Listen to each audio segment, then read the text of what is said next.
Good morning, students. Today we will discuss about small intestine कि small intestine जो हमारी body में होती है, हमारे डाइजेस्टिव सिस्टम में होती है, वो स्मॉल इंटेस्टाइन का साइज कितना होता है और उसका हमारी बॉडी में जो डाइजेशन में उसका क्या रोल होता है।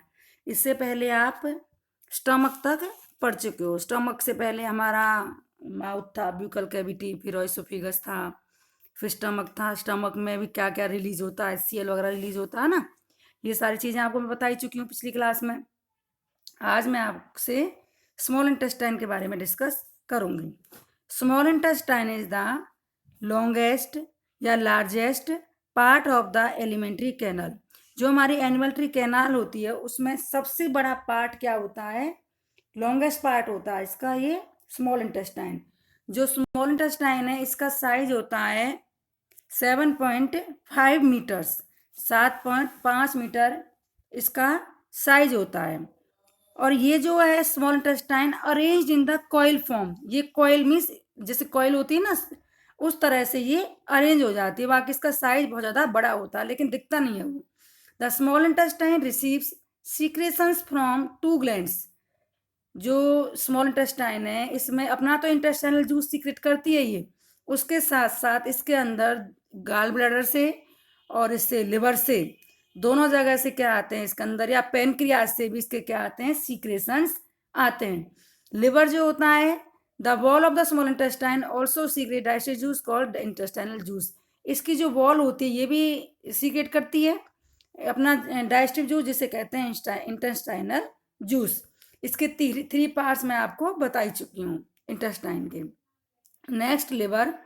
Liver is the reddish brown gland. इसका जो कलर होता है वो रेडिश ब्राउन होता है। Situated in the upper part of abdomen on the right side.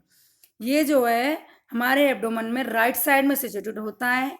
It is the largest gland in the body. मैं आपको ऑलरेडी पहले बता चुकी हूँ, जो ये लिवर होती है ये सबसे बड़ी ग्लैंड होती है। उसके बाद पेनक्रियाज जो होती है वो सेकंड नंबर की, मतलब लिवर से छोटी पेनक्रियाज होती हैं, बाकी सबसे बड़ी लिवर है और सेकंड नंबर पे पेनक्रियाज है। उसके बाद स्टूडेंट्स, लिवर के फंक्शंस जो होते हैं, जो लिवर होता है ये क्या सीक्रेट करता है, bile juice and extra bile stored in gall bladder. और जो कुछ तो इसके साथ साथ यूज में जाता है, और जो एक्स्ट्रा बाइल जूस होता है वो गाल ब्लैडर में जाके इकट्ठा हो जाता है, जो कि नियर किसके होती है, लिवर के पास में होती है gall bladder. Bile juice makes the medium alkaline. और जो ये बाइल जूस सीक्रेट करता है इससे क्या होता है, जो उसका लिवर का जो मीडियम होता है वो कैसा हो जाता है, बेसिक या एल्कलाइन इन नेचर हो जाता है। और बाइल जूस का काम क्या है, bile juice also help in emulsification of fats. Emulsification means largest जो फैट के पार्टिकल्स होते हैं उसको स्मॉलेस्ट पार्ट में तोड़ देता है। Emulsification of fats means break down of bigger droplets of fats into smaller droplets which provide a largest surface area on which pancreatic lipase can act to digest fats। उसकी वजह से क्या होता है, इसको जो लार्जेस्ट सरफेस एरिया प्रोवाइड कर देता है स्मॉलेस्ट पार्टिकल्स, तो जिससे जो पेंक्रेटिक लाइपेज होता है वो उसको डाइजेस्ट करने में हेल्प कर सके फैट को। पेनक्रियाज होती हैं। It is a large cream coloured gland located in the folds of the duodenum. Duodenum हमारा इंटेस्टाइन का ही पार्ट है, उसके ही फोर्स में ये सीक्रेटेड होता है। और ये मैं आपको अभी थोड़ी देर पहले बताया था मैंने कि सबसे बड़ी ग्लैंड जो होती है वो लिवर होती है। उसके बाद दूसरे नंबर पे जो लार्जेस्ट ग्लैंड है वो होती है पेनक्रियाज। नेक्स्ट स्टूडेंट्स, मैं आपको इसके फंक्शंस के बारे में बताऊंगी। जो पेनक्रियाज होती है, pancreas release pancreatic juice. Pancreas क्या रिलीज करती है, पेंक्रेटिक जूस, जो कि तीनों पे ही एक्ट करता है, कार्बोहाइड्रेट्स, फैट्स एंड प्रोटीन। इन तीनों को सिंपलर फॉर्म में बदल देता है, carbohydrate into simple sugar and fats fatty acids में बदल देता है। और पेंक्रियाज जो होती हैं ये 3 टाइप्स के एंजाइम सीक्रेट करते हैं, ट्रिप्सिन, पेप्सिन एंड एमाइलेज। जो ट्रिप्सिन होता है, पेंक्रियाटिक एमाइलेज जो होता है स्टूडेंट्स, वो कार्बोहाइड्रेट को कन्वर्ट करता है सिंपल शुगर में। और जो ट्रिप्सिन होता है बेटा वो act on a protein to convert into amino acid, means protein को सिंपलर फॉर्म अमीनो एसिड में ये तोड़ देता है। उसके बाद जो लाइपेज होता है बेटा, lipase act on emulsified fats. ये फैट्स को कन्वर्ट कर देता है फैटी एसिड्स में।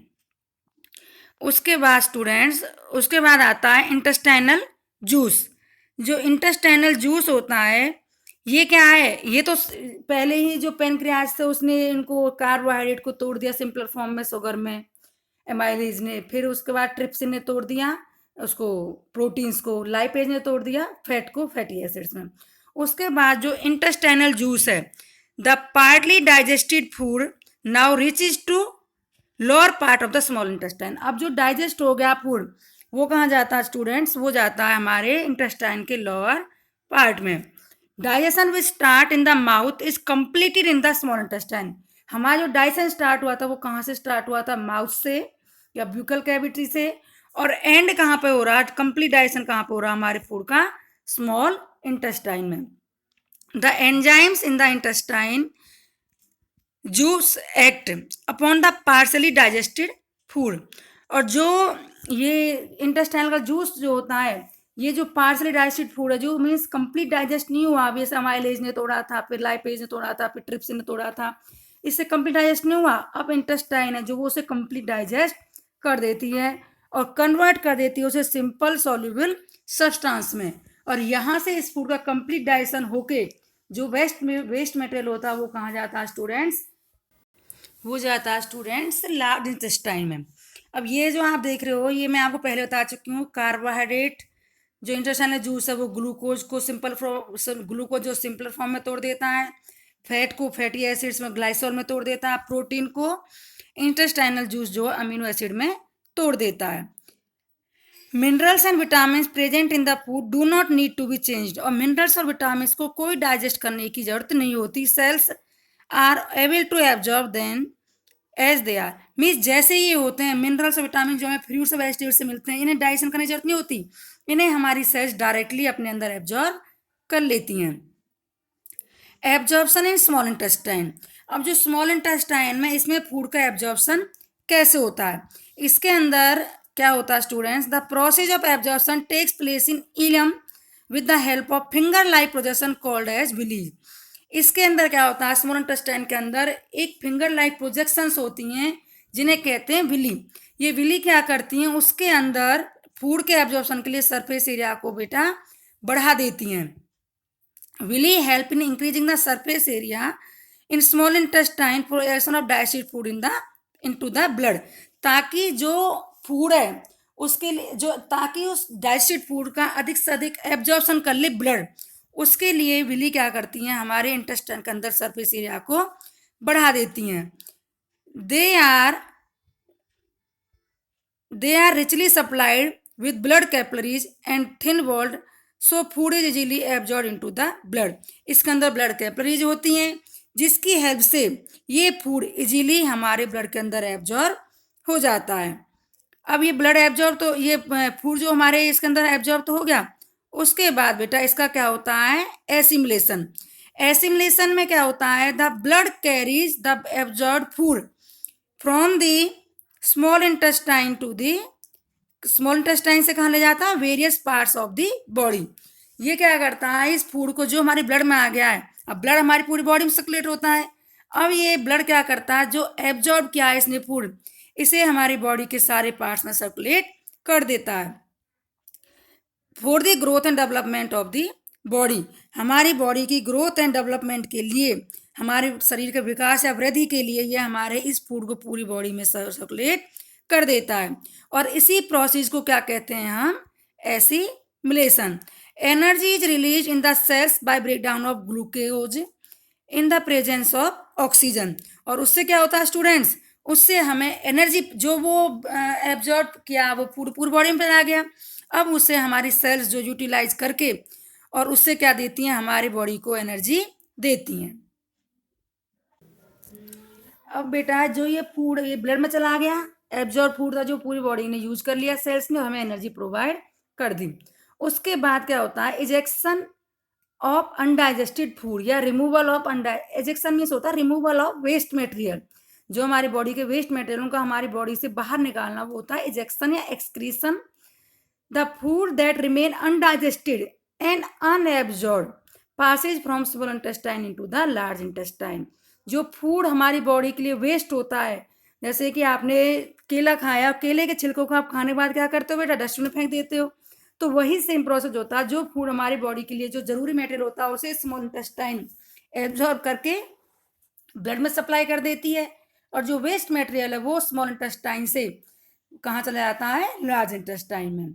Large intestine it is the 1.5 metre in length and is wider and shorter than small intestine. इसकी जो लार्ज इंटेस्टाइन है इसकी लेंथ होती है 1.5, बट इसकी जो चौड़ाई होती है स्टूडेंट्स, इसलिए इसे लार्ज इंटेस्टाइन बोला है क्योंकि इसकी चौड़ाई ज़्यादा होती है, बल नहीं तो ये शॉर्टर होती है देन स्मॉल इंटेस्टाइन।